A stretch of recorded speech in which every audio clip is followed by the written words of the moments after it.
दूर दराज का एक गांव जहां हजारों साल पुरानी एक कला आज भी जिंदा है। महिलाओं की उंगलियों में वो हुनर है जिसकी दुनिया दीवानी है। जहां बच्चे, बुजुर्ग, महिला, पुरुष सब एक ही काम करते हैं। संयुक्त राष्ट्र की फाइलों में उस गांव का नाम दर्ज है। अतुल्य भारत के 15 गांवों में उस गांव का नाम शुमार है। भारत एक खोज में आज हम आपको उसी गांव में लेकर चलेंगे। नेपुरा गांव बिहार के नालंदा जिले में एक ऐसा गांव जिस गांव की महिलाओं ने एक अपनी अलग पहचान पूरे दुनिया में बना दी है। यहाँ की महिलाएं घर घर में हाथ से आज भी हैंडलूम और करघा के जरिए सिल्क के कपड़ों का निर्माण करती है। सुजनी और खतवा जैसे कुछ ऐसे अपने आप में विकसित किए गए इन महिलाओं के द्वारा कपड़ों पे उकेरी जाने वाली कलाकृतियाँ जिसने इन्हें विदेशों में भी पहचान बनाई। ज्ञान की ये धरती है नालंदा और कहते हैं इस नालंदा धरती से जुड़ी हुई कई ऐसी बातें हैं जो इस दुनिया में इस जगह को अपने आप में एक खास स्थान पर खड़ा करती हैं। इस ज्ञान की धरती में नेपुरा गांव भी अपने आप में बहुत खास है और आज हम इसी गांव में इसी खोज में आए हैं कि आखिर क्या है इस गांव में ऐसा जिसने इस गांव को पूरे दुनिया के मानचित्र में एक अलग स्थान पे खड़ा किया है। नेपुरा गांव पटना से करीब 90 किलोमीटर दूर पड़ता है।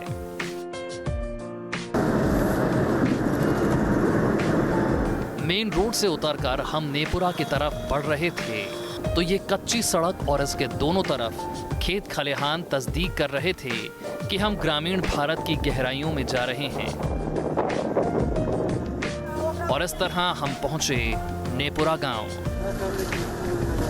घर घर में नल लगवा दिए, देख रहे हो। विकास को तरसता एक गांव जहां आज भी कई कच्चे मकान हैं या कुछ मकान पक्के हैं भी, उनकी ईंटें सालों से सीमेंट प्लास्टर के इंतजार में हैं। गांव की हालत देखकर लगता है शायद ग्रामीण विकास मंत्रालय इसी गांव के लिए बनाया गया हो। नेपुरा गांव में घुसते ही एक खास लयबद्ध ध्वनि गांव में आने वालों का इस्तकबाल करती है। ना इंसानों का कोई शोर, ना जानवरों का। गांव के अमूमन हर घर से एक ही तरह की आवाज। यही नेपुरा की पहचान है, यही नेपुरा का गौरव है और यही नेपुरा की रोजी रोटी भी है। ये नेपुरा गांव की गलियां हैं जहां से घर घर से लूम की आवाज़ आती है और हर घर के बाहर इसी तरीके धागों को सजोते हुए लोग आपको दिखेंगे। खास बात यह है इस गांव की कि भगवान ने इन लोगों के हाथ में ऐसी कारीगरी दी है कि यहाँ पर न किसी मशीन का इस्तेमाल, न बिजली का इस्तेमाल, चरखे और लूम को चलाकर ही लोग यहाँ पर सिल्क का कपड़ा तैयार कर देते हैं। और जिसकी पूछ देश विदेश में होती है। कोकून का ये फल होता है, एक विधि होती है जिससे इस फल से रेशम निकाला जाता है और कपड़ा तैयार करने तक का सब कुछ इसी गांव में होता है। और इस गांव की चर्चा आज दुनिया भर में होती है। यहाँ के लोगों की सादगी और यहाँ के लोगों का सादगी भरा जीवन और हाथ से बनाया हुआ सिल्क लोगों को इतना पसंद आता है कि हर कोई नेपुरा के सिल्क का दीवाना है। ये रेशम इस गांव की लाइफलाइन है। यहाँ किसी को ये तो नहीं पता कि रेशम का कारोबार कितना पुराना है, लेकिन इस पुराने कारोबार को चलाने की कला इस गांव में हर किसी को आती है। एक पतले चमकीले धागे की नजाकत, नफासत की आजमाइश करना ये लोग बखूबी जानते हैं। इसे इंसान की काबिलियत कहें या कुदरत की करिश्माई देन कि एक कीड़े से निकली चीज इंसानी दुनिया में इतनी चमक बिखेरती है। ये वही रेशम है जो कभी साड़ी की शक्ल में, तो कभी चादर, तो कभी पिलो कवर बनकर किसी अमीर के घर शान और शौकत बढ़ाती है। उस रेशम की एक खूबी ये भी है कि इसी से इस गांव के घरों का चूल्हा जलता है। यहाँ हर कोई रेशम से कपड़े बनाने के कारोबार में लगा है। एक खूबसूरत लिबास बनने से पहले वो रेशम इनके हाथ पैरों पर बदरंग निशान बना देता है। शायद आपके लिए यकीन करना मुश्किल हो कि रेशम से जो खूबसूरत साड़ियां बनाई जाती हैं, उसका एक एक धागा अलग अलग निकाला जाता है। सिल्क तैयार करने का ये पहला चरण है और इस पहले चरण में कितनी मेहनत, कितनी शिद्दत की ज़रूरत होती है और इसमें इस गांव की महिलाओं की भूमिका कितनी महत्वपूर्ण होती है, वो आपको इस तस्वीर से साफ हो जाएगा। देखिए, ये वो फल है जिसे पानी में बॉयल किया जाता है और हर फल से सिल्क के धागे बाहर आ रहे होते हैं, जिन्हें खास करके पैर पर ही इसे इस तरीके से फल से बाहर निकालना होता है और कोई तरीका यहाँ पर नहीं है जिससे सिल्क के धागे बाहर आए। चाची, कैसे ही तैयार करती हैं सिल्क? ये उबालते हैं सोडा दे के, उबाल के ही तरह से निकालते हैं। ये कैसे, ये पैर पे ही निकालना होता है और कोई तरीका नहीं? नहीं, पैरे पर सब निकालते हैं, एक एक धागा, एक एक धागा। ये काम यहाँ गांव में महिलाएं ही करती हैं इसको? हाँ, महिला ही करता है। सब बाल बच्चा मिलके सब मिलके कर। मेहनत लगता है इसको निकालने में? तो मेहनत लगी रहे, देखिए रहे मेहनत, ये मेहनत तो लगभग करता है। रेशम निकालने की ये कला हर किसी के बस की बात नहीं। कहा जाता है कि रेशम की अहमियत करीब 5000 साल पहले चीन ने पहचान ली थी। रेशम का कीड़ा पालने का कौशल 5000 साल पहले चीन के सम्राट होंगती की रानी युआन लोचू ने प्रजा को सिखाया था। रेशम के बारे में जब लोगों को मालूम चला तो इसकी दीवानगी बढ़ती गई। कहा जाता है कि रोमन साम्राज्य के राजा एक बार रेशमी कपड़े से बनाई गई पोशाक पहनकर ओपरा देखने गए थे तो उनकी ड्रेस से लोग इतने चकित हुए कि पूरा थिएटर उनकी वाहवाही से गूंज उठा। इस कदर रेशम को लेकर यूरोप में क्रेज था। समुद्री यात्री कोलंबस जब दुनिया की खोज के लिए निकले तो नाविकों से कहा था कि जिस किसी को नए महाद्वीप का पता चलेगा उसे एक रेशमी वस्त्र इनाम में दिया जाएगा। उस जमाने में यूरोप में रेशमी कपड़ा सोने से भी महंगा था। 6ठी शताब्दी तक यूरोप के लोगों को पता नहीं था कि रेशम का कपड़ा कीड़े से निकलने वाले रेशों से बनाया जाता है। उनको लगता था कि रेशम सीधे कपड़ों से ही मिलता है। जब रोमन्स को पता चला कि रेशमी कपड़ा शहतूत की पत्तियों से पलने वाले कीड़े के मुंह से निकलने वाले रेशों की कताई कर बनाया जाता है तो उन्होंने इस तरीके को चुराने की कोशिश की। कहा जाता है 6ठी शताब्दी में रोमन सम्राट ने एक पादरी को रेशमी कपड़ा बनाने के कौशल की चोरी के लिए चीन भेजा।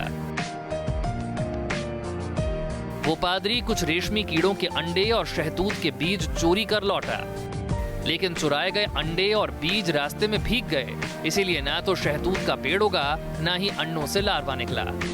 रोमन सम्राट ने फिर 2 होशियार पादरियों को चीन भेजा।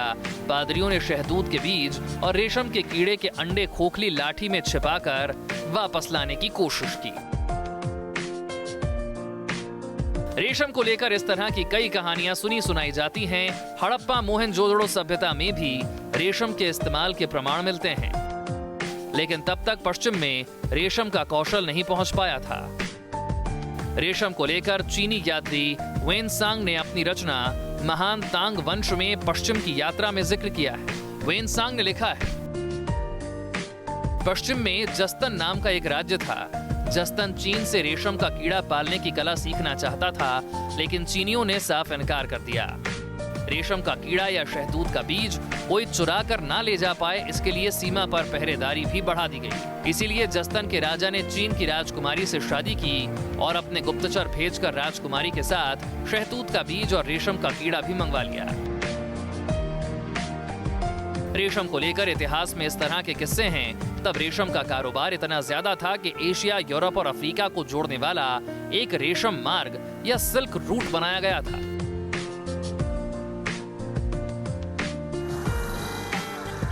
रेशम के उस इतिहास का हिस्सा बिहार का नेपुरा भी है। नेपुरा ने रेशम की बुलंदी तो बरकरार रखी, लेकिन रेशम उनकी गरीबी दूर करने के ज्यादा काम नहीं आया। ये सिल्क गांव या नेपुरा का वो इलाका कह सकते हैं जहां पर सिल्क के धागों को लटाइयों में लपेटने का काम होता है। यहाँ की सादगी देखिए, जिस सिल्क के कपड़े को पहन के हम बड़े बड़े 5 स्टार होटल्स में जाते हैं, बड़े बड़े पार्टी फंक्शंस में जाते हैं और वहाँ पर एटिकेट मेंटेन करते हैं, मगर इसको तैयार करने वाले लोगों की ज़िंदगी कैसे होती है इन गाँवों में, वो आपको आज हम दिखा रहे हैं इस खास कार्यक्रम में। रेडियो जो कि शायद बहुत लोगों की ज़िंदगी से अब बाहर हो गया, यहाँ के लोगों के लिए आज भी मनोरंजन का साधन है, जिसे धागे से लपेट के लोगों का दिन रेडियो सुनते गुजरता है। चूँकि ये काम बहुत लंबा होता है, धागों को लटाई में लपेटना होता है और इसके लिए आदमी को मनोरंजन का कोई साधन चाहिए, और ऐसे में यहाँ पर इस गांव में मनोरंजन का साधन अगर है तो वो रेडियो है। ये क्या कर रहे हैं आप? ये उभार रहे हैं, धागा को उभार रहे हैं। क्या होता है इसका, कैसे प्रोसेस होता है इसको बाद फिर इसको ताना तनते हैं, ताना तन के फिर साना लेते हैं, साना तन के फिर चपटी पर लपेटते हैं, उसके बाद फिर ताना पर लाते हैं। कितना दिन भर में लपेट लेते हैं इसको? ये लगेगा कम से कम 2 दिन। 2 दिन में कितना लपेट पाते हैं आप लोग? 6-7 किलो। और कितनी कमाई होती होगी? कम 200-250 रुपया होगा। बाजार में सिल्क साड़ियों की कीमत 1000 रुपए से लेकर कई हजार रुपए तक की होती है, लेकिन इन साड़ियों को बनाने वाले रोजाना 100 रुपए ही कमा पाते हैं। जब देश में बढ़ती उम्र के साथ बच्चे डॉक्टर, इंजीनियर या पत्रकार बनने के ख्वाब देखते हैं, उस उम्र में यहाँ के बच्चे हथकरघा चलाने लग जाते हैं। गांव में आधुनिक मशीनें नहीं पहुंची हैं, हथकरघा से ही साड़ी बनाने का काम होता है। यहाँ महिलाएं भी हथकरघा चलाने में बराबर की भूमिका निभाती हैं। गांव में महिला भी ये काम करती हैं सब? हाँ, मैंने 12-14 साल के बच्चा भी है, वो भी काम करते हैं। पूरा घर लग जाता है? सब लगल रहते हैं। यही हम लोग को सूता काटना है, सूता बनाना है, उसको उभारना है, फिर मतलब बुनाई करना है। यही सब तो मेरा काम है, यही तो खेती है यार। स्कूल गई हैं? स्कूल तो हम नहीं गए हैं। स्कूल नहीं गई हैं। इस सवाल पूछने का कारण ये था कि इस गांव में देखिए खासियत ये है कि भले ही यहाँ की जो महिलाएं हैं वो निरक्षर हों, पढ़ी लिखी ना हो, लेकिन इस लूम को चलाने में उनका कोई जोर नहीं है, क्योंकि यहाँ की महिलाएं इतनी सशक्त हैं और इस तरीके से वो बचपन से स्वावलंबी हो जाती हैं कि इस लूम को बड़े आराम से और बड़े शिद्दत से चलाती हैं। महिला हो या बच्चे, गांव में हर कोई रेशम से साड़ी बनाने का कुशल कारीगर है और ये परंपरा यहाँ हजारों सालों से चली आ रही है। इस गांव की बसावट महात्मा बुद्ध के जमाने की मानी जाती है। ये गांव नालंदा जिले के पास पड़ता है। कहा जाता है गांव में जैन तीर्थंकर महावीर और गौतम बुद्ध कभी ठहरे थे। कहा यह भी जाता है कि गौतम बुद्ध ने पहली बार यहीं पर उपदेश देना शुरू किया था। पुराने जमाने का मशहूर नालंदा विश्वविद्यालय यहाँ से कुछ ही दूरी पर था, जहाँ पर कई बड़े बड़े राजाओं ने शिक्षा दीक्षा ली थी। इन सब के साथ यहाँ रेशम की कारीगरी भी पनपती गई। नालंदा जिले में वक्त के साथ बदलाव होता रहा। साड़ियां बनाने के कारोबारी भी तकनीकी रूप से मजबूत होते गए। हथकरघा की जगह अच्छी मशीनें आ गईं, लेकिन नेपुरा गांव में ज्यादा बदलाव नहीं आया। भैया कितने दिन में साड़ी तैयार हो जाती है? 1 सप्ताह। 1 सप्ताह, क्योंकि साड़ी बनाने में मान के चलिए 6 दिन लगेगा, लेकिन आगे का जो प्रोसेस होता है वो मिला जुला करके मान के चलिए अगर महीना में 4 से 5 साड़ी बनता है। क्या करते हैं इसमें, प्रोसेस क्या है, कैसे आप लोग तैयार करते हैं? प्रोसेस जैसे ये हुआ कि अब ये देखिए ये समाप्त हो जाएगा, मान के चलिए उसमें हम 8 साड़ी का बनाए हैं। 8 साड़ी का चढ़ा ताना लगा हुआ है और 8 साड़ी ताना लगाने में मतलब मान के चलिए कम से कम 8 दिन टाइम लगता है। अच्छा, 8 दिन इसको बनाने में टाइम लगता है, इसको सिर्फ बांधने में लूम पर 8 दिन में बनता है और फिर हर 3 दिन पर एक साड़ी तैयार होती है? कम से कम 5 दिन लगेगा। एक साड़ी में 5 दिन? 5 दिन। मतलब ये पूरा प्रोसेस अगर 8 साड़ी को तैयार कर रहे हैं आप तो 40 दिन का वक्त तो सिर्फ साड़ी बनाने में लगेगा और 8 दिन ताना बनाने में, मतलब सब मिला जुला के 1.5 से 2 महीने का वक्त लगेगा। महीना का वक्त लग जाता है। नेपुरा गांव की महिलाएं सिल्क की साड़ियां या कपड़ों में खास तरह की कसीदाकारी करती हैं, जिसको सुजनी और खतवा कहा जाता है। इस कला में नेपुरा गांव की टक्कर में दुनिया में कोई नहीं, इसीलिए इस गांव को अतुल्य भारत के 15 गांवों में चुना गया था। संयुक्त राष्ट्र डेवलपमेंट प्रोग्राम के तहत भी इस गांव को चुना गया था। सुजनी और खतवा की कारीगरी में यहाँ की महिलाएं बहुत आगे हैं। ये खाली फूलवा रखते हैं। यहाँ के बनाए कपड़े विदेशों में बिकते हैं। सिल्क की कारीगरी के दीवाने इस गांव में भी आते हैं। देखिए यहाँ पर जो कपड़ा बनता है सिल्क का और कुछ सूती का भी बनता है और कुछ हम लोग बाहर से भी मंगाते हैं, मार्केट से ला करके बेडशीट में वो सुजनी का काम करते हैं, ये खतवा का काम करते हैं और बेडशीट बनाते हैं। बहुत लोग सब बाहर से आते हैं, हम लोग की बहुत राहत देते हैं, लेकिन तारीफ करते हैं। हम लोग करते हैं, अपना काम पे करते हैं तो अच्छा लगता है। उन लोग के बोलते हैं आगे बढ़ेंगे। इस गांव में पुरुष और महिला में कोई अंतर नहीं है? कोई अंतर नहीं है। सिल्क तो नेपरा का है, तो पहले से बनता है, लेकिन जिस दिन से हम लोग काम शुरू किए हैं उसी दिन से नेपरा का नाम अखबार में आने लगा है। पहले इसका कोई अथी नहीं था। पूरा दुनिया में लोग जानते हैं। हाँ, अब जानने लगा है, लेकिन पहले नहीं जानता था उतना। नेपुरा गांव अतुल्य भारत की एक मजबूत मिसाल है। हुनरमंदों का एक बड़ा ठिकाना है जिन्होंने अपने दम पर सालों पुरानी कला को जिंदा रखा। लेकिन नेपुरा का कड़वा सच ये भी है कि यहाँ के कारीगरों की आर्थिक हालत अच्छी नहीं है।